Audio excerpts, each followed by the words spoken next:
Local news 31 में आपका स्वागत है। आज हमारे लोकल न्यूज़ 31 के फेस टू फेस कार्यक्रम में हमारे साथ मौजूद हैं जिले के पूर्व समाज कल्याण अधिकारी नंदन सिंह गशियाल जी, जिनका बहुत लंबा एक सेवा काल रहा है और लंबे सेवा काल के दौरान उन्होंने काफ़ी ऐसे ऐतिहासिक कार्य किए। कई उन्हें अवार्डों से सम्मानित किया गया, कई सम्मान उन्होंने हासिल किए, राज्य स्तर के, राष्ट्रीय स्तर के और जिला स्तर के पुरस्कार उन्होंने प्राप्त किए। काफ़ी नाम एक दौर में उनका हुआ करता था, लेकिन सेवा काल के बाद वो रिटायरमेंट जीवन अपने घर में बिता रहे हैं, तो उसके बीच उनकी चर्चा काफ़ी चीज़ों को लेके थी। तो उन्हीं सवालों को लेके अपने फेस टू फेस कार्यक्रम में हम उनसे बातचीत करेंगे। हमारे साथ मौजूद हैं पूर्व समाज कल्याण अधिकारी बागेश्वर के नंदन सिंह गशियाल जी। सर, आपका स्वागत है हमारे चैनल में। बहुत बहुत धन्यवाद पांडे जी। सर, मैंने ये सुना, समाज में से बातें आई थी पंचायत चुनाव को लेके कि इस बीच पंचायत चुनाव चल रहे हैं, तो पंचायत चुनाव में आपकी भागीदारी को लेके मैंने एक चर्चा ऐसी सुनी कि गशियाल जी जो हैं चुनाव के क्षेत्र में या पंचायत चुनाव में उतरना चाह रहे हैं, तो कितनी इसमें सच्चाई है? क्यों ऐसा विचार आपके दिमाग में आया कि चुनाव में जाना चाहिए? ठीक सुना पांडे जी आपने। मैं पहले से रिटायरमेंट के बाद से ये सोचा था कि मैं समाज सेवा करूं, पर किस रूप में करूं, ये मेरे मन में विचार आया। क्योंकि मेरा विभाग समाज से जुड़ा हुआ था, मैं 24 घंटे समाज सेवा ही करता रहता था। तो इसलिए मेरे मन में एक विचार आया कि क्यों मैं पंचायत चुनाव में अपनी भागीदारी करूं। तो ये मन में विचार था। अब माननीय हाईकोर्ट ने आरक्षण पे अभी जो रोक लगा रखी है, वहाँ भी हमारे यहाँ भी अभी महिला सीट आरक्षित हो गई हैं। तो इसलिए मैं ये सोच रहा हूँ कि पंचायत चुनाव के अलावा भी और तरह से मैं समाज से जुड़ा रहूँ, समाज सेवा कर सकूँ। जैसे मैंने अपने सर्विस काल में लोगों की सेवा करी, उससे भी बेहतर जो मेरे इस बीच का गैप रहा रिटायरमेंट के बीच का, उससे काफ़ी अनुभव मेरे को प्राप्त हुए कि लोगों को और क्या दिक्कतें हैं, उससे भी और अच्छा काम करने की मन में विचार आया है।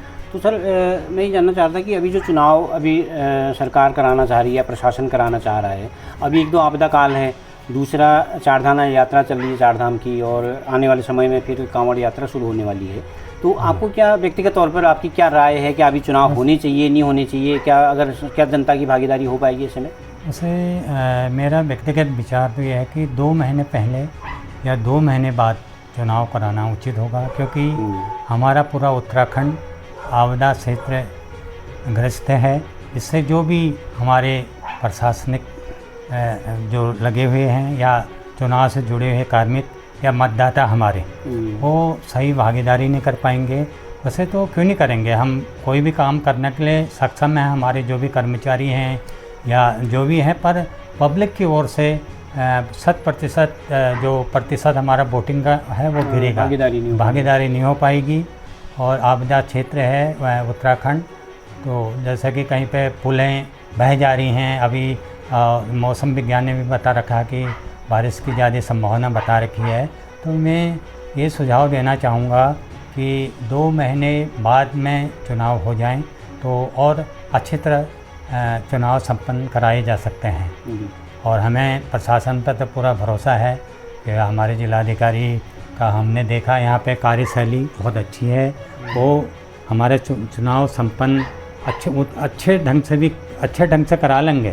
पर पूरे उत्तराखंड की जहाँ तक मैं बात करूँगा, तो क्योंकि कार्मिक हमारे चारधाम यात्रा, कांवड़ यात्रा, आपदा क्षेत्र में ड्यूटी में लगे रहेंगे, तो ऐसे 2 महीने बाद में भी चुनाव कराने उचित होंगे। जी सर, जब आपकी सेवा काल का लंबा वक्त रहा है, तो सेवा में आप जब थे समाज कल्याण अधिकारी के तौर पर, हमने भी आपको देखा था कि 24-25 साल तो आप लगभग उसमें रहे हैं जिला समाज कल्याण अधिकारी के तौर पर, तो काफ़ी इनाम भी आपको मिलते थे, काफ़ी अवार्ड मिलते थे। तो थोड़ा सा उस पीरियड को मैं पीछे जाके अगर आप बताना चाहेंगे हमारे दर्शकों को कि क्या उस वक्त क्यों इसको इतना अवार्ड आपको मिलते थे, क्यों आप इतने लोकप्रिय रहे थे, तो क्या क्या था, थोड़ा सा अगर आप हमारे दर्शकों को अगर आप बता सकें। देखिए, सबसे पहले तो जो भी गरीब व्यक्ति मेरे पास आता था वो कभी निराश होकर नहीं गया। मैं उसको सरकार की योजनाएं समझाता था, वो मान जाता था। हम उसको योजनाएं नहीं समझाएंगे, दरवाजे से डांट के भगा देंगे तो क्या समझेगा। हम समझाते थे ये नियम है, इस नियम के अंतर्गत आप भी ऐसा करिए। तो हम उनको पूरा फ़ायदा देता था मैं। हाँ, यहाँ के मैं तो ये समझता हूँ कि जितने भी बेरोज़गार बच्चे थे उन दिनों की मेरे को अभी भी याद आती है। यहाँ बहुत सारे बच्चे यहाँ हैं अभी भी, कार्यालय में कोई यहीं पे पोस्टिंग है। जब अपने सर्टिफिकेट को अटेस्टेड के लिए चक्कर लगाते थे ऑफिसों के, कोई वहाँ पे अटेस्टेड नहीं करता था और फिर मेरे पास आने लगे लोग बच्चे। मैं उन दिनों ये कहता था जब उनको नौकरी नहीं दे पा रहे हैं, अटेस्टेड करने में कोई हर्ज नहीं, तो इतना भी समय मैंने ये हट के भी अपना समय निकाल के भी मैं बच्चों का कहता था जितने भी मेरे पास। उसके बाद तो पूरी लाइन लगने लगे अटेस्टेड के लिए सब मेरे पास। अब तो सेल्फ अटेस्टेड होने लग गया, पहले अटेस्टेड करना ज़रूरी होता था कोई भी सर्टिफिकेट। तो ये भी मैंने किया। जहाँ तक अवार्ड की बात है, मेरे को नेशनल अवार्ड, संत कबीर राष्ट्रीय अवार्ड भी मिला है, डॉक्टर अम्बेडकर, भीमराव अम्बेडकर अवार्ड भी मिला है, और आपके लोकप्रिय ज़िले का लोकप्रिय अधिकारी का अवार्ड भी मेरे को मिला है। मेरे को जुडिशली विधिक सेवा समिति द्वारा भी, हाँ, प्राधिकरण की ओर से, जिसमें जिला जज महोदय द्वारा और जो समिति में होते हैं उनके द्वारा भी मेरे को अवार्ड दिया गया है, और अन्य कई अवार्ड मिले हैं मेरे को। मेरे को खुशी तब होती है कि मेरा कभी भी मेरे विभाग की जब भी यहाँ पे जनता दरबार लगता था, जबकि और जगह हम देखते थे जनता दरबार में समाज कल्याण विभाग के दर्जनों शिकायत होती थी, मेरा कभी एक शिकायत नहीं। और जिलाधिकारी महोदय फिर मेरी ओर देखते थे, हैं, खुद पूछते थे वो, तो मैं किसी और चीज़ के लिए वहाँ पे शिकायत करने आते थे वो, कोई भी पब्लिक गांव वाले, वो पेंशन के लिए पूछते थे कि आपको पेंशन मिलती थी, पेंशन मिलती है नहीं आपको, वो खुद पूछती थी। वो नहीं करते थे कभी शिकायत कि हमको पेंशन नहीं मिली है करके, वो खुद पूछती थी कि हमको तुमको पेंशन मिली नहीं मिली, वो कहते थे हाँ। मतलब इतना संतुष्टि हुई में होती थी अपने विभाग के अपने कार्यों के लिए, तभी मेरे को वो उत्कृष्ट पुरस्कार भी मिला। तो वही सेवा मैं फिर करना चाह रहा था, ये मन में विचार था कि ये आगे जाने, पब्लिक के हाथ के ऊपर बात है। तो इतना लंबा समय जब आपने सेवा में दिया है, उसके बाद अब रिटायरमेंट जीवन आप घर पर बिताते हैं, तो दिमाग में कभी ये ख्याल नहीं आता कि फिर से समाज से जुड़ के कुछ समाज सेवा की जाए? तो ऐसा विचार क्या कभी आता है दिमाग में? ये ज़रूर आता है कि अभी इससे भी बेहतर, क्योंकि अनुभव होते हैं। जो बुजुर्ग आदमी जितना होगा उसको भी नकारा नहीं जा सकता है, क्योंकि नकारा जा सकता है मार्गदर्शक की मार्गदर्शक।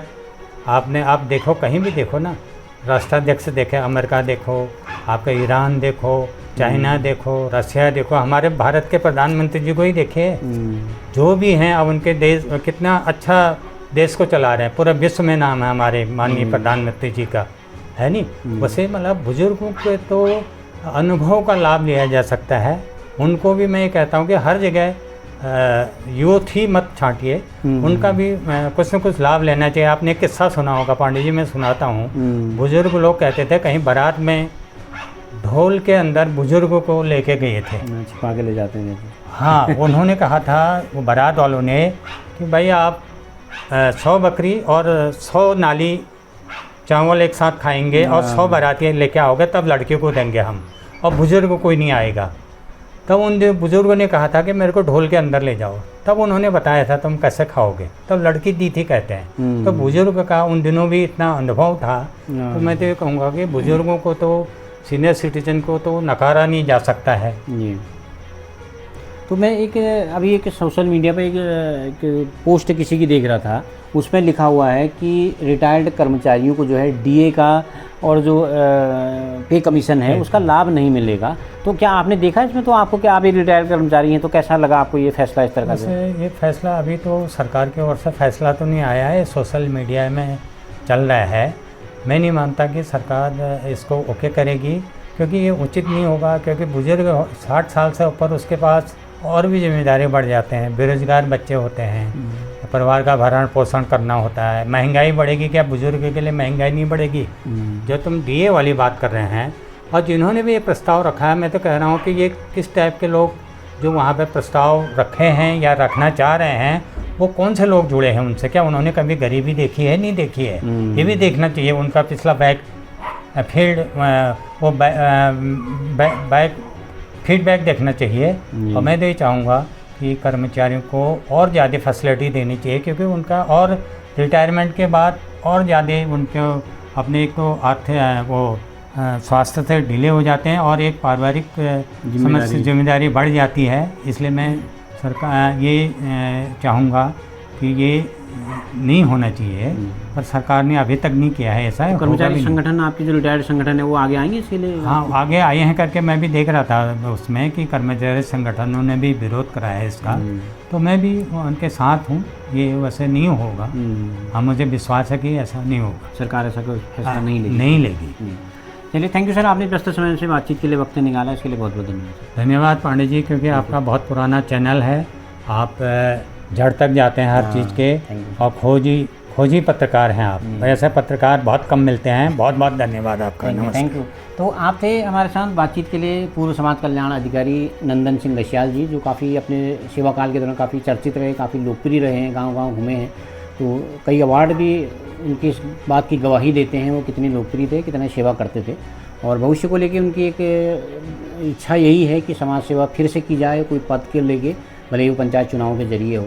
अब बाकी जनता के हाथ में फैसला है, वो क्या फ़ैसला लेते हैं, जनता क्या फ़ैसला लेती है। तो इसी तरह की खबरें जानने के लिए देखते रहिए आप लोकल न्यूज़ 31। नमस्कार बागेश्वर, अब आपके शहर के व्यापार और सेवाओं को डिजिटल उड़ान देने आ गया है kumaonbazaar.com। ये एक उत्तराखंड आधारित ऑनलाइन मार्केटप्लेस है जहां आप अपना बिजनेस मुफ्त में प्रमोट कर सकते हैं, चाहे वो दुकान हो, सर्विस हो या कोई पुराना सामान बेचना हो। साथ ही कुमाऊं सुविधा केंद्र में आप दर्जनों प्रोफेशनल सर्विसेज पा सकते हैं, प्लम्बर, बिजली मिस्त्री, ट्यूटर, डॉक्टर ऑन कॉल और भी बहुत कुछ। हर सेवा एक क्लिक में अब आपके मोबाइल पर। आज ही जुड़िए kumaonbazaar.com से और अपने शहर के साथ अपने बिजनेस को आगे बढ़ाइए।